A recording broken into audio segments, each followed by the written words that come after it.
በሐሮሚያ ከተማ ተገኝተን የሰራነውን ካሜራ ላሳያችሁ። እንግዲህ በሐሮሚያ ከተማ 4 ሜጋፒክሰል አይፒ ካሜራዎችን በተሳካ ሁኔታ ኢንስታል አድርገን ጨርሰናል ማለት ነው።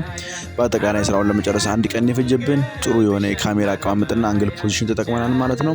በተጨማሪም ሶስተኛው ዙር ስልጠናችንን በድሬዳዋ ከተማ ስልጠና ምዝገባ ላይ እንገኛለን ማለት ነው። መመዝገብ ለምትፈልጉ ከባዮ ላይ ባለው ስልክ መደወል ይችላልላችሁ። መጨረሻ ላይም የቪዲዮአችንን ምስል አስቀምጬላችኋለሁ ማለት ነው። ቴንክ ዩ Haramaya tuge bishan haramaya jalala akana arga filifaya jalala akana arga filifaya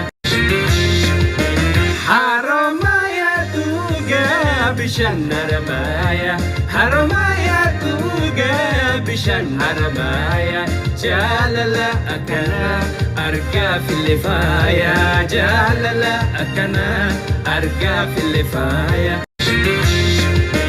Haramaya tuge bishan haramaya Haramaya tuge bishan haramaya jalala akana arga filifaya jalala akana arga Dashi Business Group CCTV Camera Training Center